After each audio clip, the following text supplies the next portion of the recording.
आज हमारा revision series का पार्ट 3 है। इसमें हमारे पास चैप्टर 2 स्टार्ट कर रहे हैं, पॉलिनोमियल्स। ये क्लास 10th की सीरीज़ चल रही है हमारी बोर्ड एग्ज़ाम के लिए, जिसमें हम सारे चैप्टर कवर करने वाले हैं। तो पहला चैप्टर का नाम है पॉलिनोमियल्स। इसे हम 9th क्लास में पढ़ चुके हैं। पॉलिनोमियल्स क्या होते हैं? वो एल्जेब्रिक एक्सप्रेशंस जिनमें वेरिएबल की जो पावर है वो हमेशा एक होल नंबर होगी या पॉजिटिव इंटीजर कह सकते हैं। a0 plus a1 a2 x square a3 x cube plus dot dot dot plus an x to the power n, यानी इस फॉर्म के होंगे हमेशा पॉलिनोमियल में। जैसे x square plus 4x plus 4 एक पॉलिनोमियल है, लेकिन x प्लस 1/x पॉलिनोमियल नहीं है। क्यों? क्योंकि यहाँ पर जो x की पावर है जब ऊपर जाएगा ये तो ये माइनस हो गया, और माइनस क्या, होल नंबर नहीं, एक पॉजिटिव इंटीजर नहीं है, तो ये नहीं लिया जाएगा पॉलिनोमियल की कैटेगरी में। इसे हम डिनोट कैसे करते हैं? p of x, q of x, r of x, यानी एक अल्फ़ाबेट और ब्रैकेट में x, जहाँ पर x जो होता है वो पॉलिनोमियल में वेरिएबल है। ये भी एक पॉलिनोमियल हो सकता है y में। फिर आता है डिग्री क्या होती है। डिग्री क्या होती है? जैसे यहाँ पर मैंने लिखा, एक एक्सप्रेशन लिखा जैसे ये वाला था, इसमें x यहाँ पर भी है और यहाँ पर भी, और यहाँ पर भी है x की पावर 0, ऐसे। तो इसमें जो हाईएस्ट पावर होगी x की वही उसकी डिग्री होगी। यहाँ पर हाईएस्ट पावर कितनी है? 2, तो इसकी डिग्री होगी 2, ऐसे। लीनियर क्या कहते हैं? लीनियर पॉलिनोमियल्स कौन से होते हैं? जिनमें डिग्री 1 होती है। जैसे यहाँ पर डिग्री 1 है तो ये लीनियर हो गया।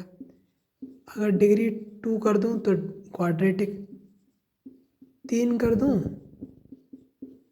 तो क्यूबिक। अब ज़ीरोस क्या होते हैं? कोई भी पॉलिनोमियल दे रखा है, जैसे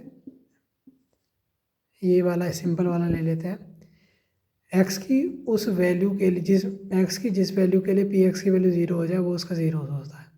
यानी अगर मैं x प्लस 1 को 0 के बराबर पुट कर दूँ, यहाँ से x बराबर माइनस बनाया, अगर मैं इसको यहाँ पर उठाकर रखता तो पी एक्स की वैल्यू 0 हो जाती, तो ये पी एक्स का एक 0 है।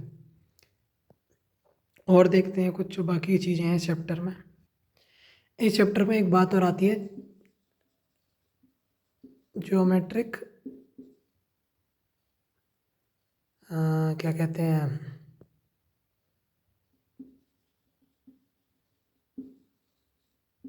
ज्योमेट्रिक मीनिंग कह लो ज़ीरोज़ की, या ज्योमेट्रिक इंटरप्रिटेशन, यानी ज़ीरोज़ के बारे में क्या कहना क्या चाह रहा है। मतलब ज़ीरोज़ को हम प्लेन में किस तरीके से रिप्रेजेंटेशन होती है, ये प्लेन है ना एक्स वाई प्लेन, इसमें किस तरीके से रिप्रेजेंट होते हैं उसके बारे में हम जानेंगे।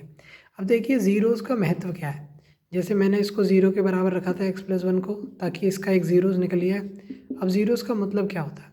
जब हम किसी का ग्राफ ड्रॉ करें, जैसे हमारे पास ये है 4x प्लस 4,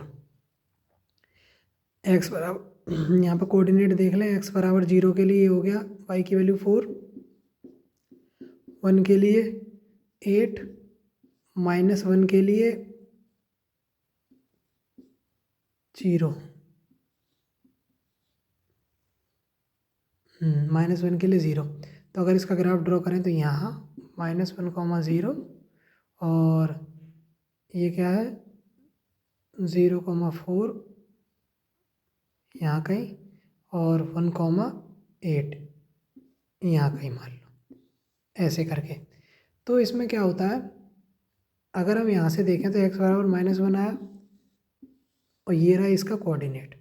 तो ज़ीरोज़ ये ग्राफ में देखें तो क्या बताते हैं, ज़ीरोज़ इस ग्राफ का, इस स्ट्रेट लाइन का, इस कर्व का वो पॉइंट है जो x एक्सिस पर है। यानी अगर कोई भी ग्राफ जहाँ भी x एक्सिस पर काटेगा वो उसका 0 होगा। और सिंपली भाषा में कह दे तो ज़ीरोज़ क्या होते हैं? x कोऑर्डिनेट होते हैं।